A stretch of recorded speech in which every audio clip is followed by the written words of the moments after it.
Good to go? Okay. So let's sit in the same order. So Matthias, you get to sit. Everyone has a microphone. Welcome, everyone. All right, this is working.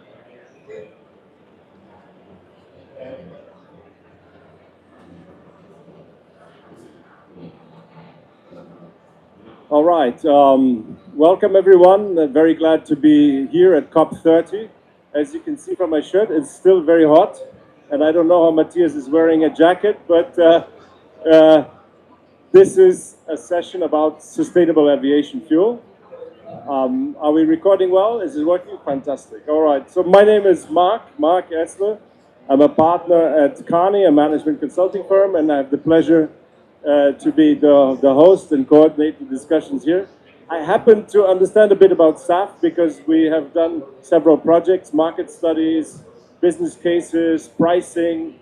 So if the details get too nasty, I will jump in. But let's start with a problem statement, right? Sustainable aviation fuel, you've heard about this SAF. What's really the challenge, right? Airplanes, they need to fly so they can, and they need to carry cargo or people. So they don't have a lot of space for batteries. So electrification is not a solution, especially for long haul flights. So that's a problem we're trying to solve as a society. The next problem is aviation is regulated, and you need to be able to approve a new product takes 20, 30 years. So we also have a timing problem. So how can we decarbonize aviation, cargo, and passenger on a time horizon that makes sense towards our 2050 targets, right? So if you're worried you can't travel anymore in the future because you're a responsible citizen, we need to find a solution for that worry. We need to also find a solution for the fact that this is not a local country problem. This is an international problem, right? Airplanes fly from point A to point B. You need to have fuel on both ends of the side. So many challenges. So the distinguished leaders we have here today will be able to discuss this. So to my immediate left is Matthias Berninger, right? Head of Public Affairs and Sustainability. Thank you for being here with us. Pedro de la Fuente, I hope I said that correctly. He's with IATA, very good. And then Tetsuya Tanaka-san, the envoy of the ICAO, which is the International Aviation Organization, and which is a member of UNFCCC. So let's kick this off. I would like to cover three questions, right? The first is, how can SAF production and adoption be scaled, right? So not just pilots and little test flights and what have you. How can we get this to 5, 10, 20, 30% of the industry's consumption? That's question number two, right? The second thing is, how can SAF deployment be effective in the Corsia, and you have to explain the letters in a second, framework. How do we make them work? And then finally, let's talk about how we need to create partnerships to finance this re-rigging of our whole industry, okay? So why don't we start with you, Matthias? How can SAF production be scaled from your perspective? And you have a microphone. There you go. Yeah, thank you for having me, and to lift the secret of why I wear a jacket. It's a climate adapted jacket, so it works really well. Look, I mean, we at Bayer, we are first of all a consumer. I flew here. We have 90,000 colleagues that board planes from time to time. Being a pharmaceutical company, we have a lot of air freight that is involved in what we are doing. So as a consumer, we are also in part causing the problem, because when I buy a ticket, I want you to sell me the ticket at a really low price, yeah? And I want a discount on top, no? So the challenge the airlines have is that fuel is a really, really painful factor of their P&L. So it's not really a solution for me to kind of point towards my business partner, my supplier, and say, solve that problem for me. Now Bayer is in a special situation because we are also having solutions at our fingertips. We are the leading input provider for agricultural products. So whatever the Corsia agreement tells us that would be suitable for sustainable aviation fuel, we can stimulate by way of producing new seed varieties, by way of inventing new crop rotations, by way of encouraging farmers to move into that space, and then by working with farmers and other partners in the supply chain to make that happen. When you look at how much biofuels are used in road transportation, Bayer has been part of developing that value chain. You can also see that this is entirely possible, which is why I don't like to admire the problem. I'd like us to do what you should do in Brazil, where soccer is a sport that everybody likes. We need to create a team, and we need to play together to make this happen. Fantastic. Thank you very much. So we will move on to Pedro. Pedro, from the viewpoint of IATA, so you have a viewpoint of the whole organization. What's the problem with SAF so far? It's much more expensive than normal aviation fuel. So which technologies you see are coming, and what can we do to close the gap or narrow the gap in that space? Thank you. That's a really interesting question. When we see the problem that we have in front of us from an aviation standpoint, and it really comes after, as an industry, we have adopted an aspirational goal of reaching net zero CO2 emissions by the year 2050, and we've received a lot of support from all the member states of ICAO in this 41st assembly. How can we deploy or change the energy that we use today? And when we talk about net zero, we're not talking about replacing the activity, but the energy use that we have. And today, the SAF production, unfortunately, it's at a very low level. It only represents 0.2% of the total demand that aviation has.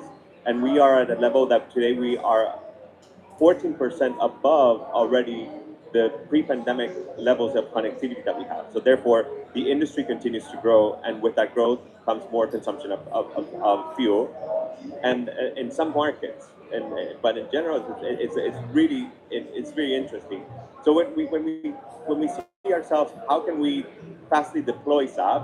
We really need to maintain a feedstock and a technology agnostic approach when it comes from the development of each one of the states. So the first and foremost solution that we see is obviously transitioning from existing technologies from the biofuel industry. And we see this example today in Brazil with a vast experience in biofuels, 30 years already with a very solid program, and how these technologies can be used, particularly HEPA, for the production of sustainable aviation fuels. Nonetheless, we're not going to be able to maintain production or keep production in 2050 with just one technology.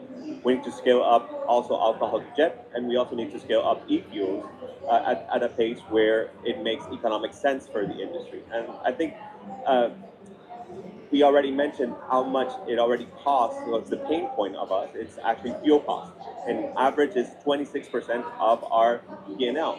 And when it comes to finding a solution, we really don't want to find a way of increasing three, four, five times those costs, because otherwise the aviation sector will go out of business, or passengers and consumer will be detracted from the pricing point. And that's where we try to find solutions in ways by which we facilitate and promote also producers to be able to invest in sustainable aviation fuels, but at the same time generate the demand that they need as a demand signal from the aviation sector. And this is why commitments under ICAO that have been made, we see a demand pull by 2050 of almost 450 million tons of SAF needed to be able to achieve these goals, but at the same time at a pace that the industry is able to do a just energy transition. And when I say just energy transition, is maintaining a reasonable accessibility for the general consumer. But I'm going to provoke you a little bit because if you're looking at we're 2025, right? So Kane did the numbers, and if we just comply with the mandates and if we comply with the commitments, right? The number is 21 billion liters, which is about 16.8 metric tons of SAF. And that's not a lot, right? That's about 3-4% of the global consumption. But if you look at the capacity announcements, they barely make it to that volume. And even more complicated, if you look at the contracts that have been signed between producers and consumers, they're not public, so there's no numbers, but we know from reading between the lines, they're not there yet. So as much as we talk about new technologies, the existing technologies, UCO, HEFA, UCO, ATJ, the ones we can deliver today, they're not coming on stream. How can we untie this? And Tanaka-san, I'm going to ask you the same question again. Give us a little bit more of on-the-ground action. What is happening that these things really come through? I mean, when we talk about a new facility, it actually takes 4 to 5 years to be built. So, and most of these facilities today are facing a cash constraint when it comes to investments.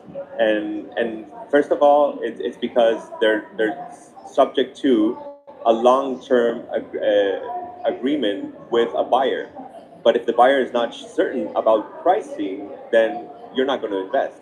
So that's where the role of policy and government policy really plays a critical role in guiding towards the investments and providing assurance to the investor side, but also generating a demand signal that the industry needs.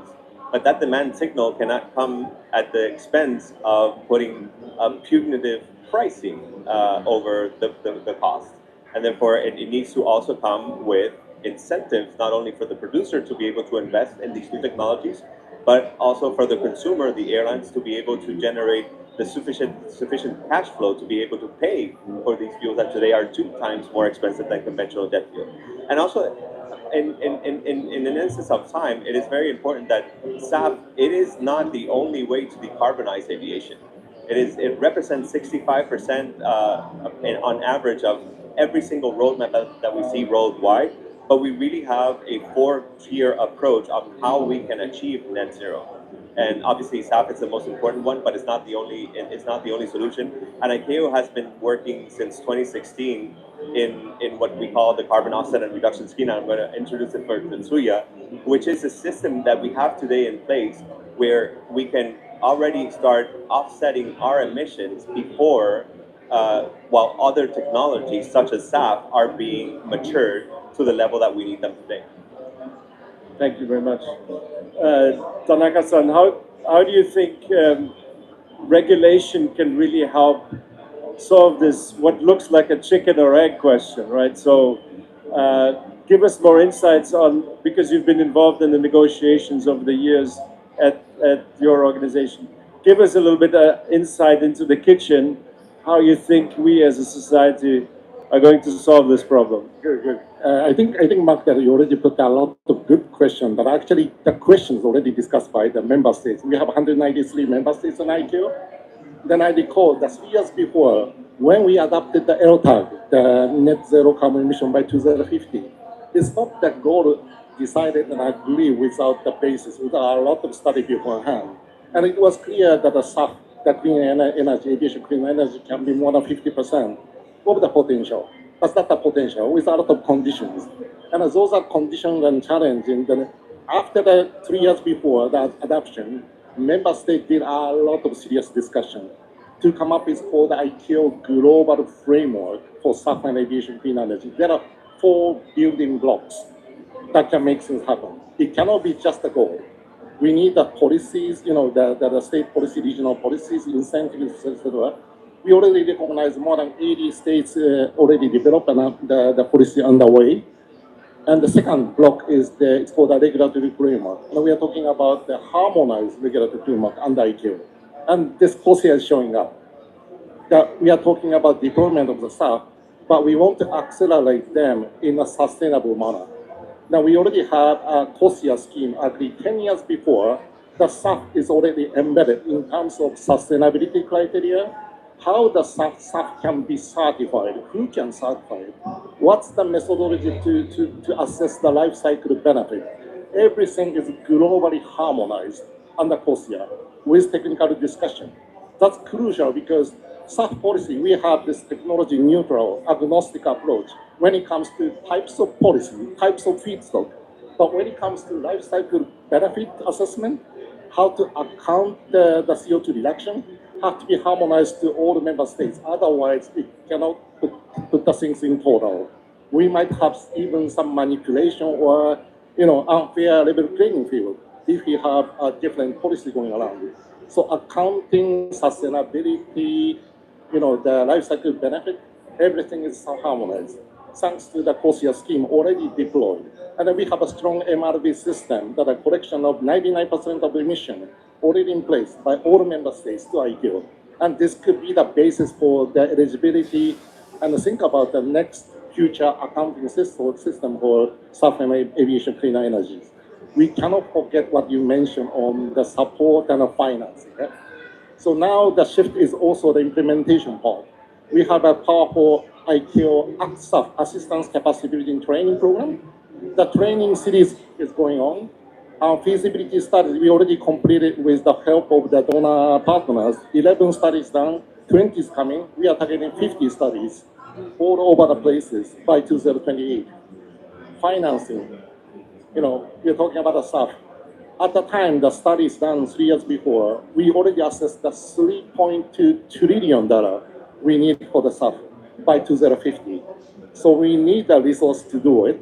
And IQ is not a bank, but we have a big facilitator to connect the project with the financial institution. And we just launched, it's called the Financial Investment Hub, Finvest Hub in IQ, to matchmaking the project with the financial institution, with Arena.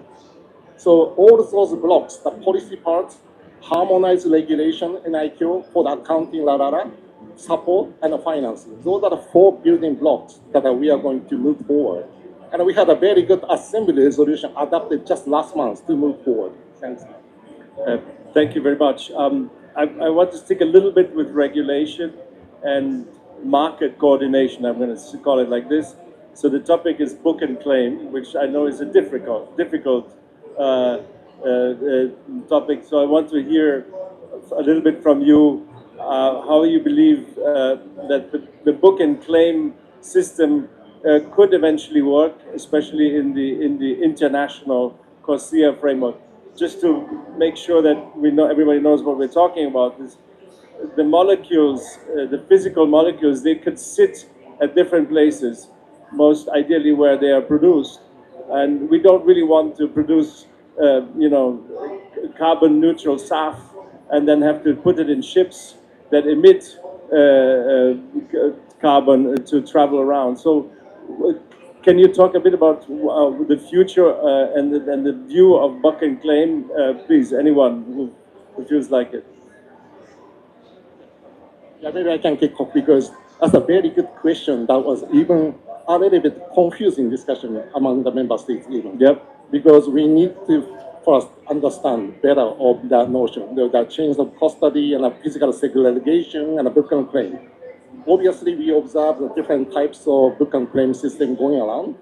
And sometimes, well, a lot of cases, the book and claim is, big role to facilitating financing with the scope 3 emissions for the certain thing. But sometimes that is a little bit mixed up with accounting or inventory rule. So we need to be clear what book and claim and what context and what's the objective. What's the possibly the role of ICAO to do it? Had to be clearly. That was clearly discussed, a lot of discussed over the 3 years. And there was already a request from the Assembly to undertake studies going on. What kind of thing that interoperability of the book and claim and what's the things that a governmental organization going to play the role. So it's a big part of the game that I'm going to play, I think, for the global deployment of the SAT. But still, a lot of study needs to be done to better understand and what's the role of ICAO. As I said, we have a Corsia central registry, a powerful and a very robust registry system of the SAF and also the carbon credits up and running. Is it a role for ICAO central registry to be something for the future on top of what we are doing for Corsia? Because Corsia is up to 2035 so far. Yeah. Now we are talking about net zero 2050. What's the future of that trajectory or pathway could be the big discussion by the member states in the next 3 years or beyond. Fantastic, thank you. Matthias, let's come back a little bit to financing. From your point of view, from Bayer's point of view, where do you see the gaps where either banks can jump in, funds can jump in to accelerate the conversion to sustainable aviation fuel? First of all, I see the $1 trillion or trillions dollar challenge actually as an opportunity. Yeah, I think we've seen it with renewable energies. I was a young member of parliament in Germany in 1999. People made fun of us when we introduced the renewable energy legislation. I think I have the last laugh on that. No? So when you look at the growth of the sector, there are, I think, a few things that need to come together. And there is an author, Andrew McAfee, who wrote a book called More from Less. And for me, he spelled that out really nicely. He spoke about the four horsemen of optimism. The first is capital. So we need to mobilize capital, otherwise things will not happen. The second is innovation. The third is regulation, and then the fourth that comes is participation. When these four horsemen kind of ride in the same direction, big things will happen. That's what happened in renewable energy. So for the problem we have at hand, I would say there are a few innovative things to do. The first is, in this case, fuel, but in the energy space, it's power purchasing agreements. So growers need to know that over a period of time, what they are growing, and let's not forget, Corsia makes it not easy for us to grow sustainable aviation fuel. It's harder than it is in the transportation space. But growers need to have certainty that the changes they make to their land will be translated into selling stuff over time. Now the airlines have said, oh, we can't do that because, as you said, it's 30-40% of our costs, or 20 for some. Now they also don't say, and I think we have to be fair here, you have committed to get to not 0.2, but 10% a year ago, and it didn't happen. So one of the things we can do is companies like ours that want to buy fuels that are more sustainable, that we buy it. And I'm not buying it from airlines. So we have created buyers clubs. So companies like Microsoft, like we buy the stuff directly from the source, and then ultimately solve our problems through that rather than through paying for offsetting. So that's a creative instrument to go about it. I think we need to talk about regulation and taxation. I can't see why we would subsidize fossil fuels while at the same time make it hard for the alternative to come to the market. So there is a bit of changes in taxation that could help. And the last point is it's hard, but also for the airlines, they play a role here because they are also polluting the atmosphere. Also, the airlines need to pony up a bit of money. They won't be able to carry the full load, but they can carry more than they can do normally. I just booked a trip for my family.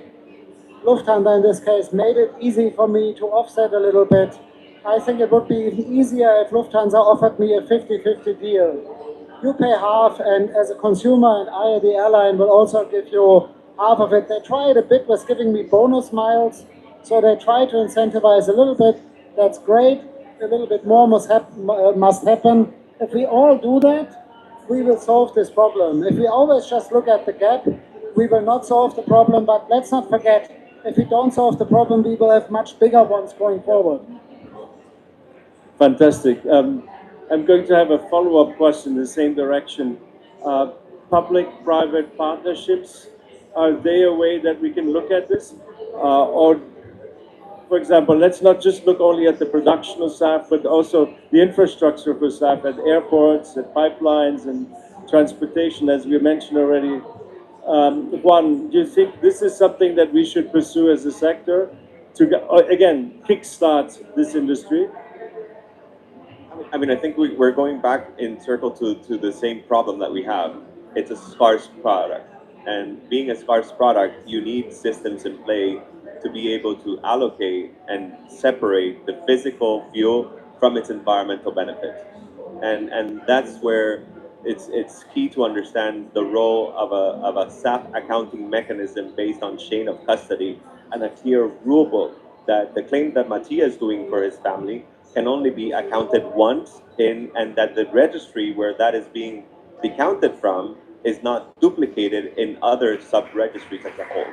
So there needs to be a connection and interoperability between all these registries that we have today to ensure that these, and I'm going back to the question, but we need to make sure that those rule books are there, and that's the task that ICAO is looking today on how to make that fair market. Obviously, public-private partnership is necessary, and airlines today are already investing in projects that are coming online or will come online in the future, because we see this as also as a need to meet our own goals, and obviously or are responsible for not achieving the 2% that we were hoping or aiming for 2025 is actually a problem of scalability and finance. Most of the projects that were coming online were depending on government incentives. And government incentives, for example, have been cut down or shut down. And as Mattia was saying, now most of these funds are still continuing being used to subsidize fossil fuels. So, governments also need to be serious about whether you want to decarbonize and achieve your carbon neutral growth and stop the subsidies to fossil fuels and incentivize the production of alternative fuels, not only for aviation, but for other modes of transportation as well. So airlines are committed. We have committed to expending $4.7 trillion in the next 24 years because 2025 is already gone. And the money's there to invest, but it also needs the public, that support from policy. So I think when I look at soccer teams, often the teams with great talent lose against the teams where team players help each other out. Yeah? So when we look at the choice that airlines have between different technologies and offsetting, we know everything, all of these things have to come together. You can actually here in Belém see at a research center of Embrapa technologies that allows farmers to produce more and to remove carbon from the atmosphere. So our program Pro Carbono has demonstrated and in this region small scale, the size of Oregon, 3 million hectares, we take 2 tons per hectare out, 2 tons per hectare out with these carbon programs and in the field. So when you think about offsetting, think about strengthening those farmers using the carbon they draw down as a penalty here on the fuel they produce in return. These are the kind of things we can do to narrow the gap. These are very creative solutions. The most important thing is that we guarantee that what we are saying is actually happening. But the second most important thing is that we have to show up as a team. Can I follow up with you because you have a European background and the Europeans seem to have difficulty to understand biofuels, especially first generation biofuels as a bridge, a solution to this thing. Now in Brazil, we have your companies that are very active in agriculture, and so I know that you understand how, for example, Brazilian biofuels actually carbon negative depending on the sophistication, but it's a very productive system and it is not competing for food. What we need to change in the mindset of the consumers and the voters and the policymakers to understand, because biofuels is probably how we kickstart SAF into the more complex and more expensive technologies like power and others. This is for a new politician, so you know where I'm asking. Yeah, I think the foundation of why Europe is a bit more complicated is that they also have seen that their policies created a demand that in turn led to land exchange. I mean, the Cerrado miracle, the fact that Brazil is now exporting $150 billion worth of food and in 1992 imported roughly $1.5 billion net is huge that turns Brazil into a global superpower happened with 2 factors. The factor of innovation that you mentioned, but also this massive land use change. What we know and what has been agreed in PESCO already and is reaffirmed here is we have to stop deforestation. The good news is I think we can drive agricultural yield without clearing additional land. The technologies are there. That is what we are now working on in the second kind of phase of the Cerrado miracle. How can we try to build without killing more nature? And we need to do that because killing nature is obviously a dumb idea when we want to balance our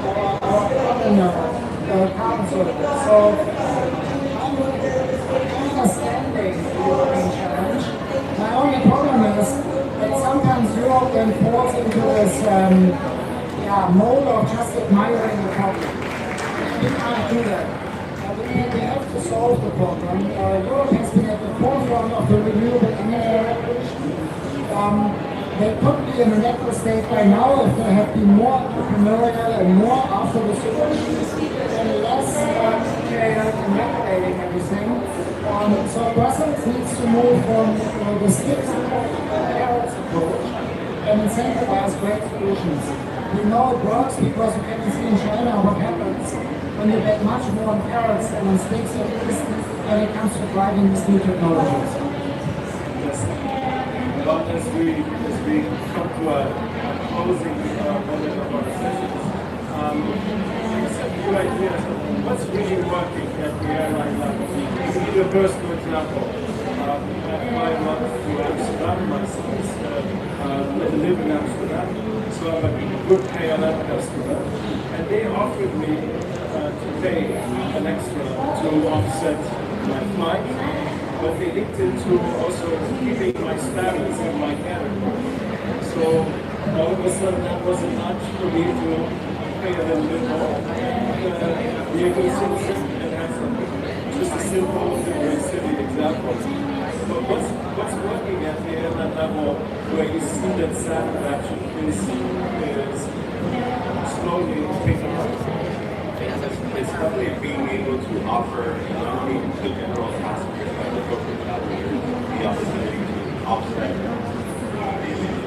And that offset is through a lead molecule that's being burned in the atmosphere. So saplings can actually reduce up to 80% of the graphic depth. And we use systems, IATA recently has launched a system that's called NATO, which is a satellite being used by many airlines to be able to couple this molecule from the environmental attribute and be able to generate certifications or programs that require that really showcase that they're environmental. So that's one of the many ways of how airlines today are able to really invest in this by using the hospitals here. And then the second, obviously, is many ways of looking for philanthropic investment in newer platforms. There's some areas that have projects across the United States, because the incentives that are working, operating, and these plants are already out there. There's ways that they already have direct access to that benefit. And then thirdly, obviously, is looking for ways of how do we save emissions, not necessarily having passengers pay for the emissions that are already occurring. So again, going back to the strategy, the three-pronged approach, is to focus on all the operational efficiencies, which we as passengers don't see it, but there's a lot of operational efficiencies that are being implemented to gain emission savings on the flights. And one of them is the SSR and the European regulation, which is the reorganization of the European airspace to ensure that airlines are able to fly more direct flights and saving fuel programs in the direct flights. And we see those programs also being beneficial in other areas and parts of the world, especially in Latin America, in particular where you have to run long distances to connect cities. I mean, all of us do on average 20 hours to get to them. And we're doing that today in more efficient airspace in Brazil, thanks to those operational efficiencies, and those are keeping the passengers that we say and to us that our emissions reduce more points. Interesting point. I think we need to just touch upon this something like global people about member states and governments. The governments could be something, with the IQ. The IQ is more on the aviation safety, the aviation transport. The cross-sector collaboration, because since IQ again, of course, now with the sovereign airlines, and the exports coming to IQ, we expand the exports from aviation, outside aviation, carbon market exports now here, that means up to 6%. Also, is somehow actually in terms of no double counting. we really want this letter of authorization coming out, to facilitate access to this medicine. But that needs to be out of federation. I feel but also within the government, the Ministry of Transport, the Energy Transport, same stuff. I'm quite surprised when I visited the CEM, the Clean Energy Transport Institute, for example. A lot of people don't know about stuff, but sometimes the Ministry of Transport isn't there. So we need a lot of the collaboration comes from outreach. Sometimes there are more energy companies that are already in process, and it's fun. And it's very good things to do. And now that we're talking about the finance, and here, but a bit more today, because that's something that should not be the overhead at the end. Even if we have a regulation and a policy in place, probably it to be the president. So now that government is thinking, and I feel that they're going around, they're trying to reach out. So I think it's actually in the ideal to look at the constitution. Also to energy, to carbon market, or finance. That's the thing. That's the important. But that's the challenge. As the Matthias said, that's the great opportunity. I'm going to ask you the magic wand question.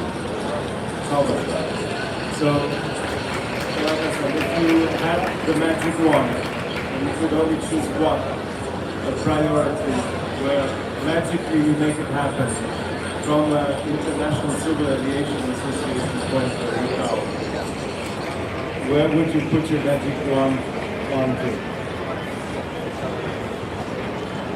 Working together for acceleration. Top of acceleration is harmonization. I would ask for 150 additional magic wands. Okay. That would help. But I think the one thing that I would like to see is a transformative partnership between airlines, the agricultural sector, the refineries in the middle, in the space of the south, where we all come together and we all put skin in the game. That would be really cool if we stop to talk to each other as if we were independent players. We are super interdependent, and that's a mindset shift that would get us very, very far. Fantastic.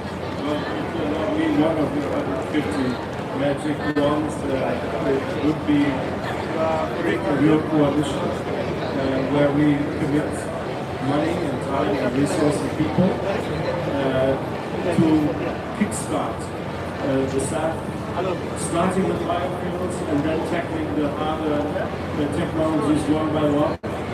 A little bit independent and open with the outcome. Just let the best technology and lowest carbon footprint win. It's hard, but it's doable. We as societies have done this before, but this is the level of challenge I think that we have. And I think we all before agree this discussion has to leave the technical spaces and the small talk shops and go more into the broader public. That people understand that this is a problem we can solve if we really want to, and if we commit the time and leadership to this. Well, with that, if anybody has something on their heart, feel free to grab the microphone. Otherwise, I will thank you very much for your time and dedication here. It's been very interesting. Fantastic. Hope we meet again in similar settings, and let's continue changing the world. Thank you.